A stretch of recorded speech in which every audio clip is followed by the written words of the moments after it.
your LSAT score does not matter anymore.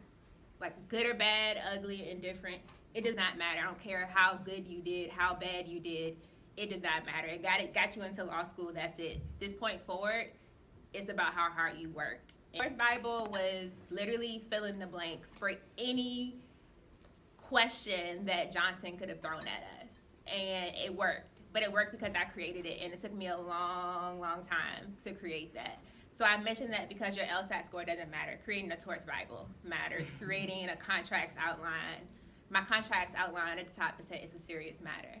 Like, it was serious. Like, hey, Star Wars, if there's any. Do many practice tests. I did at least 10 practice tests for each one of my class. So that's why I tell people studying for the LSAT, practice tests don't stop once you finish with the LSAT. You're still doing many practice tests in law school. I wish I would have known that I don't have to practice. So when I see your face. When I was throughout law school, I just felt like, oh, I'm getting a Juris Doctor. I have to work at a firm. I have to work for somebody. And I was literally miserable at every internship for the most part. But I just suffered because I felt like this is what I have to do. And now I passed the bar. I practiced for 3 months. And I said deuces because for a lot of different reasons. But it just wasn't for me. And I literally got signs at every one of my internships. And you know that saying, it's not you, it's me? It was me. Like, I'm just not equipped for that lifestyle. That's not to say that you can't do something with your Juris Doctor if you don't practice, because obviously you can. I'm doing, a lot of great things with my Juris Doctor. But if you matriculate and you realize, like, every internship, there's always an issue. If I can never get there on time, I'm on my phone the whole day. I'm watching Netflix videos when I should be working, whatever.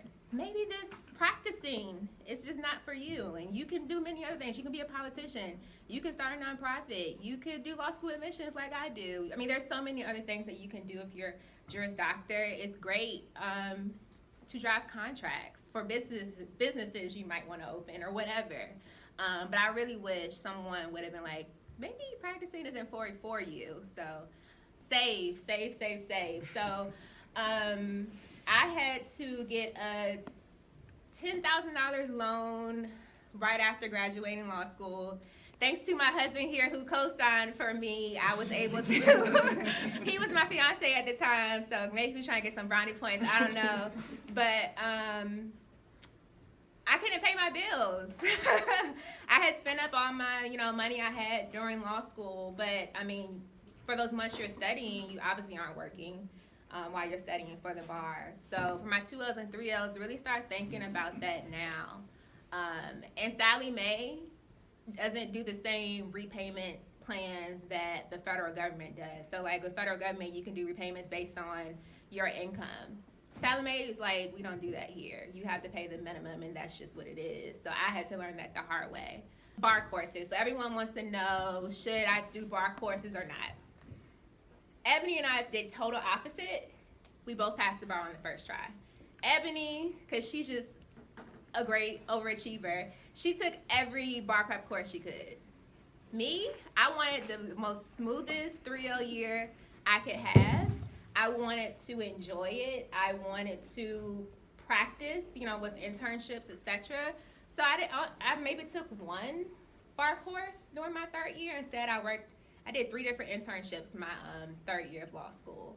So, but I also told myself, if I'm not going to do bar prep courses, literally day 1 of bar prep, my life is over. And it was. I was newly married, and I only saw my husband 1 day a week. We were still living separately, and he was cool with it. I was cool with it. He really didn't have a choice, but I literally shut it down. I didn't have a life at all while I was studying for the bar because that was the decision I made. And even though I didn't take all those bar prep courses, I'm happy I didn't because I still passed the bar because I really just made sure I learned what I needed to know that summer. But Ebony took all the courses, and she said it was helpful. But once again, we both passed, so it's kind of, I think it's more so a personal decision. If I did pass the bar, I'd probably be like, take the bar courses, right? Bar celebration trip. I went to Vegas 2 weeks.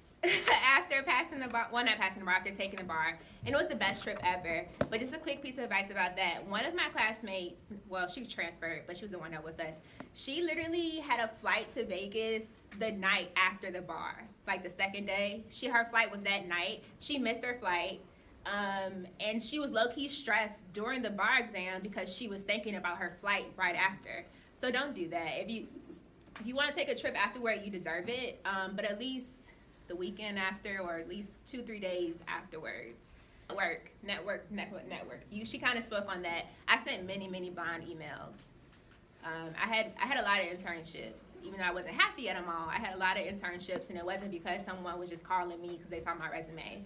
It was because I was networking. I was in the Georgia Association of Black Women Attorneys. I made mentors. I was shaking hands. I was putting myself out there, sending blind emails like, can you hire me for free? 2 of my internships were just like that, and one of them led to the firm that I practiced at after I got barred. So I think I've talked enough.